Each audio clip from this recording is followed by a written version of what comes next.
Well, good evening, everyone, and thanks for sticking around. My name is Patrice Petro, and I'm here with award-winning documentary filmmaker Anthony Banua-Simon. So, to start, I had just a general question. Your film explores how Hawaii has been represented as an exotic yet familiar paradise, mostly for non-Hawaiian audiences. You return to several Hollywood classic films to expose their racism and colonizing practices, but you seem less interested, given our theme here this year, at revisiting the classics at the Pollock Theater. You're less interested in revisiting these as classic films than exploring how cinema is related to political life on the island. Can you tell us more about your approach here? I mean, clearly you invoke but depart from Hollywood conventions. Sure, yeah. I was looking at these films, and I think the general approach that, oh, this is an escape, a backdrop for some sort of exotic location, was kind of something that had been talked about for a while, and that was interesting. But I think what first stood out to me was a series of films that were made really deliberately, and what was the ideology behind it? You know, it first started with the sugar companies as PR to, trying to bring in the idea of statehood, and how, what were the material circumstances that were motivating this? What was the ideologies that were being explored? And so I started looking at every film that was shot on Kauai and put them into different categories. And I was influenced by Tom Anderson's essay film, Los Angeles Plays Itself, where he does the same thing, but he does films that are filmed in Los Angeles. Mm-hmm. And he divides it into Los Angeles as a subject, Los Angeles as a character.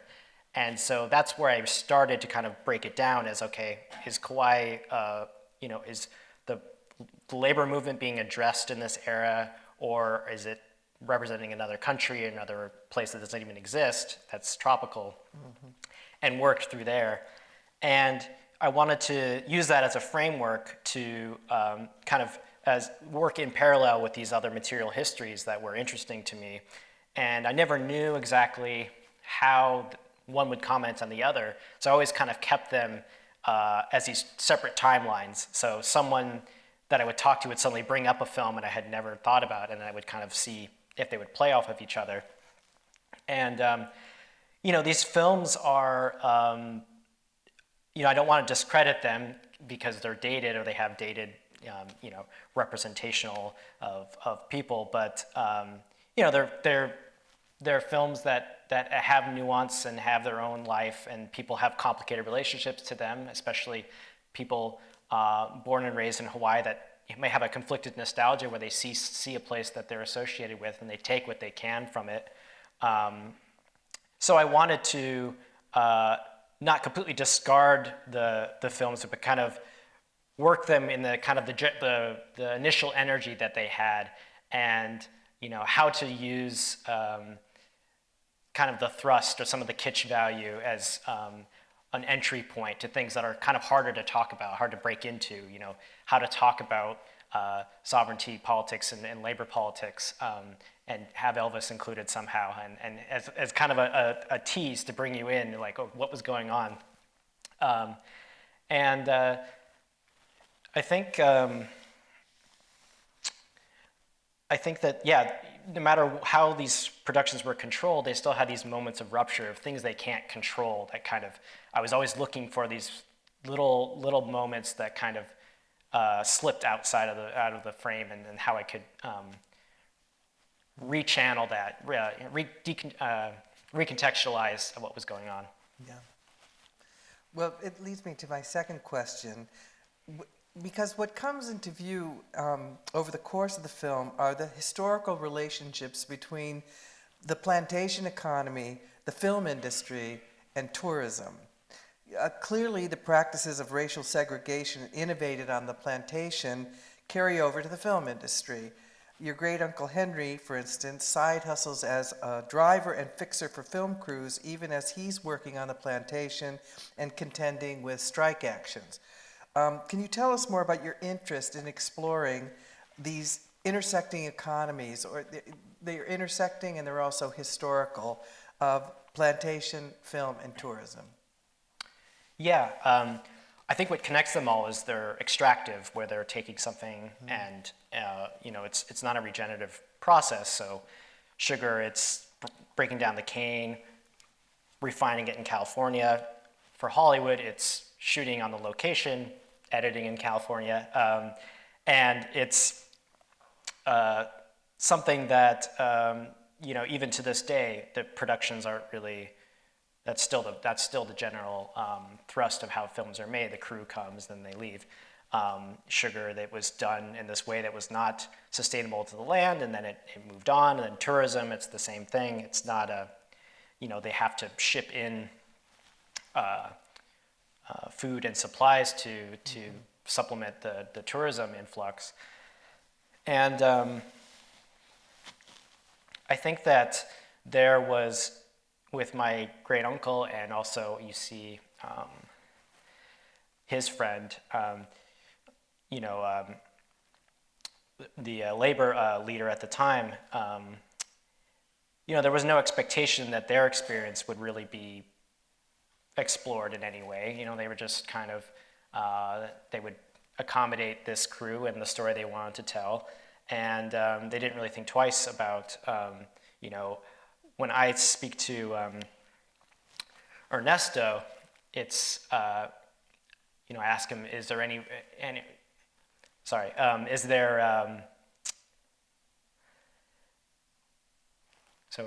ask him about the ILWU. It's like, you seek out films on Hawaii? And he's kind of like, about the ILWU? And he's like, oh no, I was in a film, but, he ends up being an extra to, this Kevin Costner film. And, in reality, the story of organizing in the ILWU would be to make a fantastic film, especially in like the 30s. It'd be a rich story with all these conflicts, but he never thought that would even be something of interest. And meanwhile, we have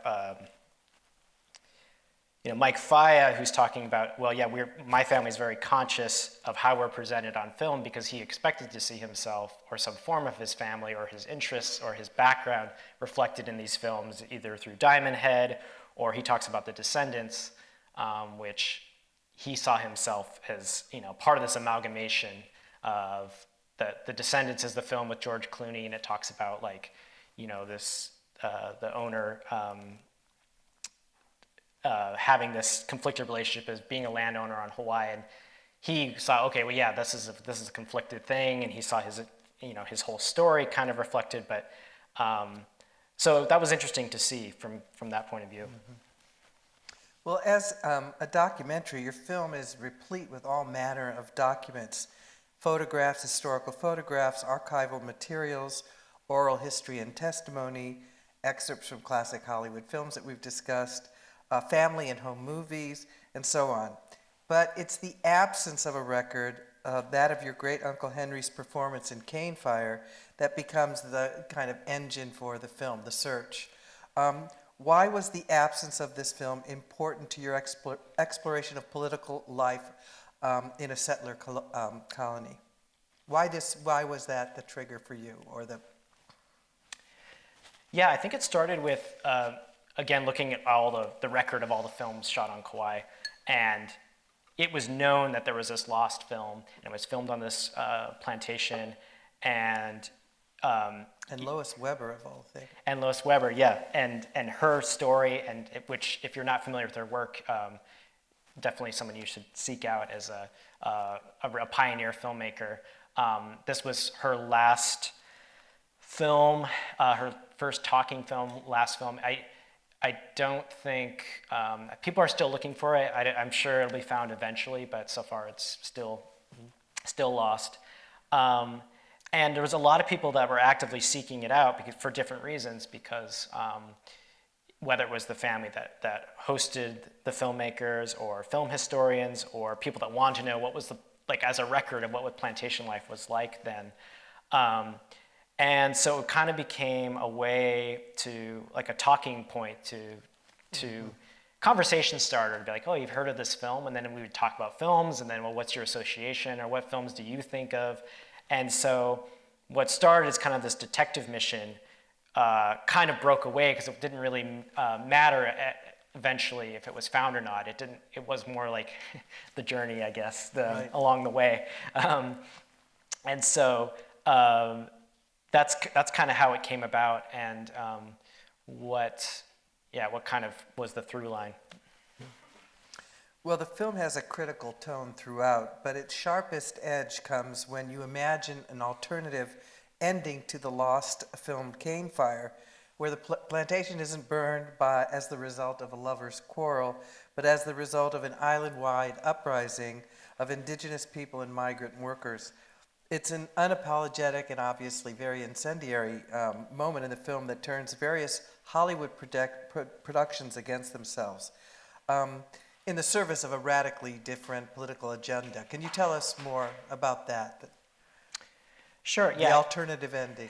Sure, yeah. I had but three things that were going through my mind on that was, well, the first was this trying to recreate the climax of this lost film, and like what was the thing that, you know, really disturbed film censors and disturbed plantation owners of this revolt that happened, or what they felt was too closely associated with it. And so I imagined like the worst fears of, like the worst anxieties of the owners. And this is something that, you know, connects to many cultures that are harvesting cane. There's songs about, you know, will the plantation burn down? There's this anxiety. And, you know, I also was drawn to the actual record of the Hanapepe massacre. Of, you know, there was it's still being you know, more facts about what actually happened on that day when the workers, you know, 16 workers were killed. What were the circumstances? But reading the record of Pablo Manlapet organizing the workers, there was no intention of violence. They didn't show up with weapons. They went through this long deliberation. It was very long and boring. And this is kind of what I'm getting back to my third point, is that, but there was so much anxiety and prejudice really against the Filipino workers that they were going to turn violent with the owners, that they immediately approached the strike with guns drawn and, you know, was ready to engage. And the same exact thing happened with the Hilo massacre about 10 years later, where people were completely unarmed and the hired police opened fire on the workers. And so it was kind of playing on that, you know, this fear and this prejudice. And the third part is really just how mundane and actual organizing is in such a long view that, you know, this kind of fantasy of this resolution is just, you know, it's just a film fantasy, you know. Those clips I'm pulling from are B movies, and I have an appreciation for B movies where they get to the core of things in a really you know, visceral way that has its own purpose, and you know, people see it and they can say, oh, this is you know, a funny fantasy, or you know, harnesses a certain energy, but that was the purpose of that. Yeah, great. Since many of your subjects are members of your extended family, much of that footage comes from home movies. But there's also another form of home movie here, that of the tourist video, which appears, I think, twice. A short passage where we see a woman boarding a shuttle to Kmart, you know, come to the islands and go to Kmart, and another where we see a pair of tourists from a cruise ship who are very off-putting. But both of these passages are intimate, although they cut in the opposite direction, tonally and otherwise. So, two questions. How did you go about obtaining the tourist footage? And second, what is at stake for you as a filmmaker in telling a broad social and political history through the intimate relations of your own family? Yeah, I think that the whole approach I wanted to be very kaleidoscopic, where you're getting all these different forms of representation of media happening, and you have, oral histories, you have plantation archives, you have Hollywood films, you have officially constructed tourism ads, you have user-generated media, and that was interesting to me, that whole phenomenon of how that people would take these themes, or they would themes from the golden era of Hollywood and carry it into their own media and create their own visions, and were showing their own comfort with presenting themselves in this way. And on the very basic level with the Kmart video, it was like I wanted to move through from getting from the ship to Cocoa Palms. I wanted to move there through whatever source to get there. So it was going from the woman with the, going onto the van drives off, and then we eventually get to Cocoa Palms. And so it was almost, that's just kind of this, this journey I wanted, that you could really just jump in any direction. And, the more you jumped in different points of view, the more jarring it was, and the more kind of, obscene it feels. With the second video, that's really, for a long period of time, every week I would just put in Kauai into the YouTube and just go through, and really that video was kind of the tip of the iceberg of so much that was indicative of that style, and it seemed to really perfectly encapsulate this total comfort or shamelessness, just make yourself, just completely, just never a second thought to interacting with others, and just that really just felt like a perfectly self-encapsulated moment. I didn't want to draw it out too much or have a compilation. I just wanted to kind of show, okay, well, this is the norm. This is how people are encouraged to behave, and no one can really counter that for them to feel comfortable that way. Yeah, wow. Yeah, it was very cringeworthy.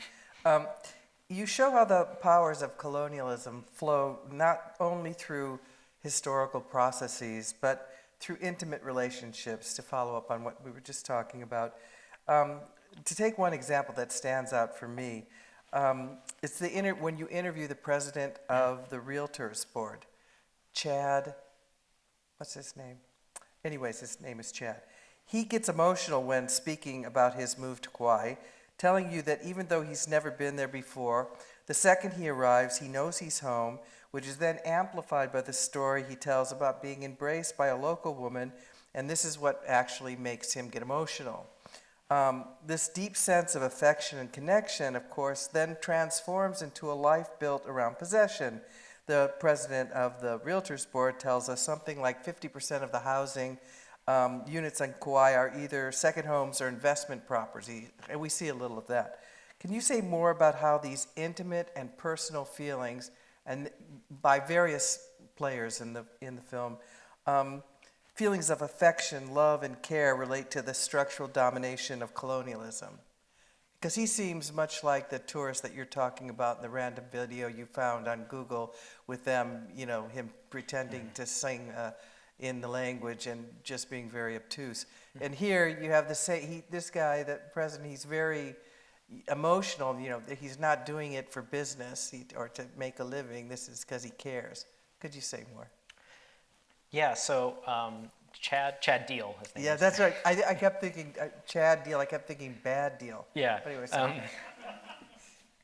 so yeah, Chad Deal was at the time the president of the Board of Realtors of Kauai, and I think I wanted to make it important to talk to a wide group of people, and I thought it was fair to challenge him in his position, and wasn't there to police bad behavior. I just thought that he really hit this certain ideology that was really embraced. It's embraced by the state, and I think there's so much of a theme of people building their own myths of what their connection is to the land. And I think he and other people that are wealthy transplants would look down on the tourist as like, oh, this is obscene and tacky. But we have this more profound connection to the land, but it's not really reciprocal. It's not, they're not really giving, this aloha spirit that's mentioned twice. It's mentioned by the Cocoa Palms developer, and then it's mentioned again by Chad Deal. It's something that has meaning, but it's been perverted basically by it's one way. It's not a true reciprocal relationship with the Hawaiian people. It's more kind of building this comfort. Okay, what is my relationship, and what do I tell myself of what my relationship is? And there's people like my own family, as as immigrant settlers, they are totally open to be introspective on this, but this kind of myth that everything is right and good was very interesting to watch, and yeah, I think the emotion part, I don't even know, he sees, he gets emotional because he wants to, there's a sense of belonging, like there is a pathos, like it's not totally ridiculous, but No. you kind of, it's like so much wrapped up, and I think that was an important moment to kind of this conflicted emotion that he was feeling. Yeah, yeah.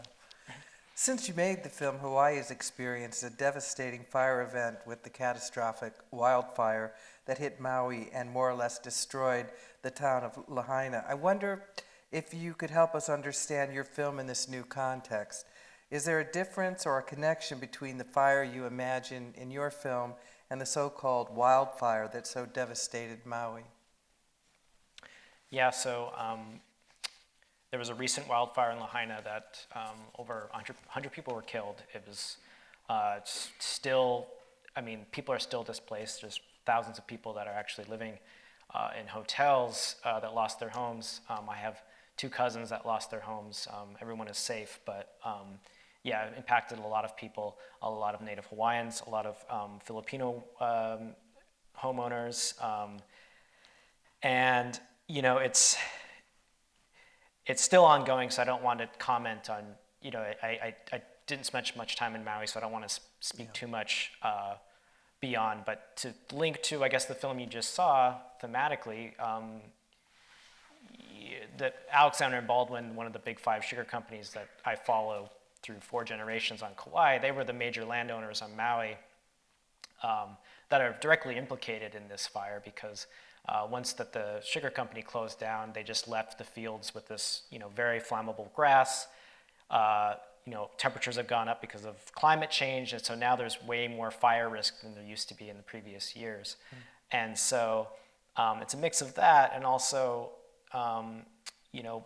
in the film, when I talked about the water being diverted by the plantations, there was another consequence of Maui's total water table is thrown off, and places are much more drier than they used to be and susceptible.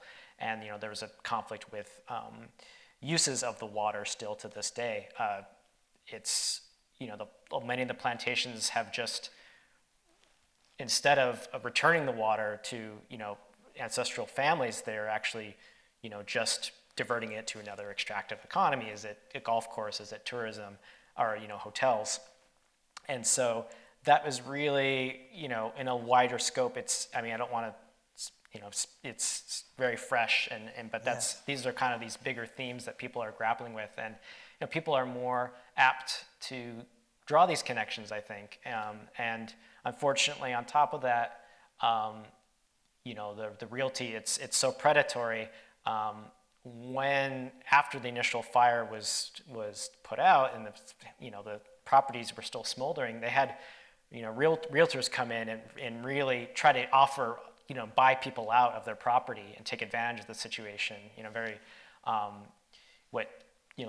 in the model of like Naomi Klein, the writer, talks about disaster capitalism, taking advantage of a natural disaster occurs, and then how does someone try to profit from that?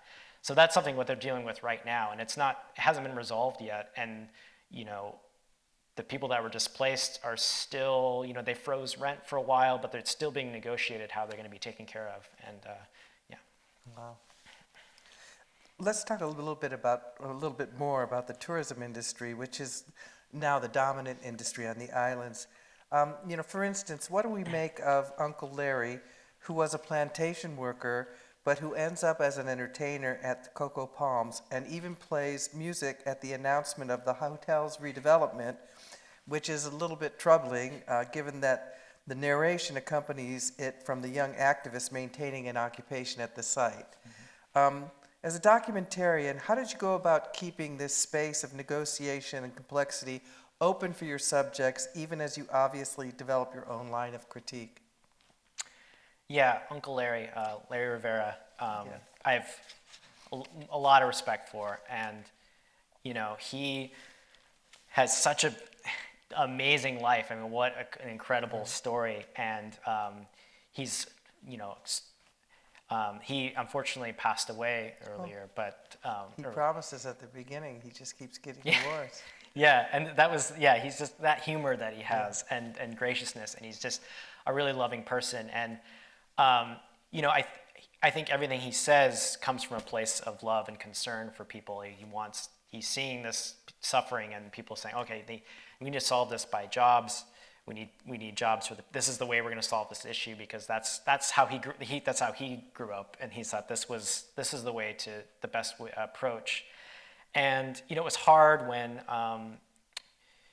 to make that call when he started speaking publicly about it. And I was thinking, well, he doesn't have to comment on this. You know, he doesn't have to testify on behalf. But he was really pushed by the developers because they were promising him that you know, this would be a good thing for the community. And I can get into more how that kind of backfired or how that didn't play out. But you know, that was something that he believed in, and he meant the best.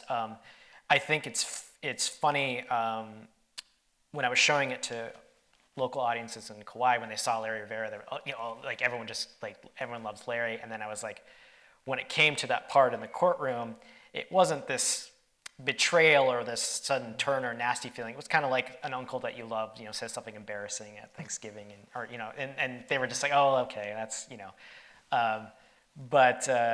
yeah, people challenged him on that, and you know, I think that he's still, I think his memory is still, I mean, he's still a beloved figure of Kauai that people remember fondly. Yes.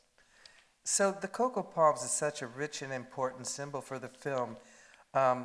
It's this place where questions of representation and fantasy coincide materially with the realities of land enclosure, indigenous dispossession, racialized labor exploitation, the outsized power of the tourist industry. Do you have any updates on the status of the cocoa palms development and the ongoing efforts on the part of the Kanaka Maoli to rehabilitate and reclaim the site? Yeah, so the owners that you see in the film, they defaulted on their loan a couple years after, and that was after they totally removed everyone who was on the property. So now it's, you know, they destroyed any sort of farm work that the activists did, but it's back to complete to zero. And you know, the property was open for sale for a while. A new developer came in, then they dropped out, and now there's a group that's trying to come in and bring it to a nonprofit that's coming in. They want to make it a cultural center, but then it's kind of up to debate who would have control of the land. But this recent developer that came out, I guess to mention, connecting it to what I was saying about Larry, was new hotels that are opening are not able to offer employment that meets the standard of living there. I mean, and you know, this was the promise of every time a developer came, they said, okay, this is a job creator, but this latest developer says, you know, this is a job creator, and then once there was any pushback, they said, well, we'll just bring in people from the outside, like we don't need local people to work here. And that was a big mistake, because that was the one thing that people were holding on to. And another hotel recently opened as well that they can't hire staff because it's just on a bare minimum. The housing, there's just no way to actually live on the island with that level of wage. And so the paradigm has really shifted, I think, even in the last 5 years. It used to be this inevitability that there couldn't be anything but a hotel. Like there just wasn't going to be anything else. And now public opinion has switched, where most people, I'd say the majority, I think there was a poll recently on Kauai, said, you know, this should be a cultural center or nothing at all, or there's no reason for this hotel development here. So that's where it's at right now. Well, I think we're ready to open up for audience questions. I'm going to turn things over to my colleague, Emily Zinn, who will give you directions on how to ask questions, because we want to have them recorded. Emily. At the beginning of the movie, you talk a lot about how, as a child, when you visited Kauai, you felt different from your cousins, or almost isolated, like they were viewed to you as like the white boy of your family. How did staying on Kauai with family deepen your connection to your family and your family's culture? Thank you for that question. It's very interesting. Yeah, I think that I went in I just always kind of had this awkward outsider feeling, and this was a great way to reconnect. But I don't think that that there was some fundamental elements of a relationship that still weren't going to be crossed. It wasn't as if I was fully going to feel like I was I suddenly felt like I lived there my whole life. I knew that was always going to be a bit of a disconnect. My relationship really strengthened with my cousin Sandy, who you see in the film, because she was always, she's so knowledgeable about everything that's going on. And so much of this film came out of these long nights of just talking ideas. And she's just so open-minded. And, that really, I think she really appreciated that exchange. And there's a trust there that, going into this next project, she's more actively involved. I think with my cousins, they were figuring out, it was more like they were figuring out what was important in their lives. So it was kind of talking through just kind of in a general way. And I think there was appreciation if they were closer to my age that I could say, hey, I'm going through the same things, or my friends are going through similar things. And you're not alone in this feeling like you're overwhelmed, that you're putting in all the work, but you're not able to see the results that maybe your family did. And maybe they don't understand because of they had an easier time, or circumstances made it more accessible for them.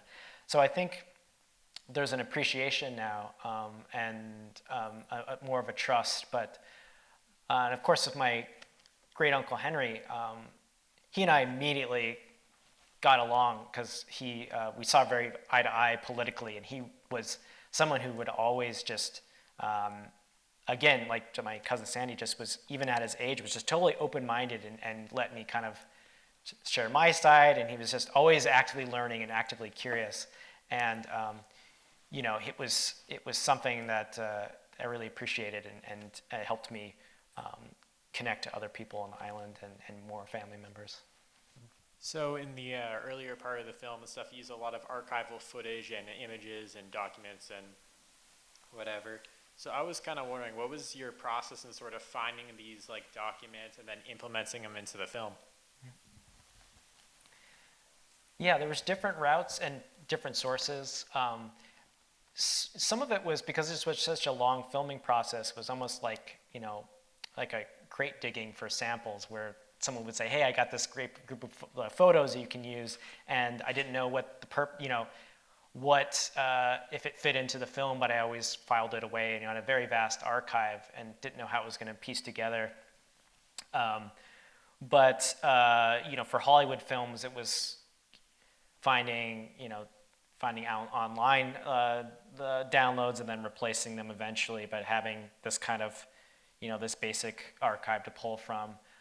Some of it was from the Kauai Historical Society. Some was from the Grove Farm Museum. And the Kauai Historical Society was interesting because they're a great group, but they are so understaffed that all this material would be coming in that they wouldn't even be able to file it. And so some of the photos that you see in here was them just letting me go on, there was a stack of photos in the closet, and I would just be going through for hours and find something that was relevant to my own research or who I talked to. For example, when you see the black and white photos of the housing development of, after the plantation camps, people building houses, I had read about that many years, but I had never seen any documentation of that in a book or anywhere else. And it was through this, random box of photos, totally unmarked, that I found a collection of photos. So it was just really a slow process. It was kind of finding things that were unmarked and seeing how they fit in. Thanks for making the video. I'm quite impressed. I'm first generation here in California from the Philippines. So I have stories of friends who were Hawaii. Grandmother was there. She was born there, so she's a citizen. Other people were not. And in the Navy, it's like, you're here, you're from Hawaii. It's fun. When did you start making this? And then are you going to go back, follow up? What happens in Kauai? Thank you. Thank you for that question. I started filming in 2014, on and off then. And it kind of came from, I had done a short documentary about the Domino Sugar Factory in Brooklyn, New York, and I was following two former sugar workers, and they were going back to the building after the business had closed down. And it was in that process of learning about the history of the sugar industry that I was making more of a connection. I knew my family was involved, but I didn't know the specifics of it. And I didn't know how, my family in Puerto Rico made it to Hawaii. It was always because through the sugar trade, where they were extracting sugar that was being imported to Domino Sugar in Brooklyn. But then when a hurricane destroyed the field in Puerto Rico, then they moved from Puerto Rico to Hawaii to continue working in sugar. And so that all kind of connected. And it was a self-funded, self-shot project that was kind of on and off whenever I had time on that period of 6 years. And I am continuing a few projects. One's a companion of sorts where I'm looking at a group of farmers that are actually taking over former plantation farmland, and they're of Native Hawaiian descent, to kind of create this regenerative farming movement, thinking about political sovereignty through food sovereignty, and something that is on a lot of people's minds, especially after feeling more vulnerable in the last couple of years. Well, thank you very much. Please join me in thanking Anthony Banua-Simon for being with us tonight and for showing his film, Cane Fire. It's been really great to have you here. Thank you. Thank you, Patrice. Thank you for having me.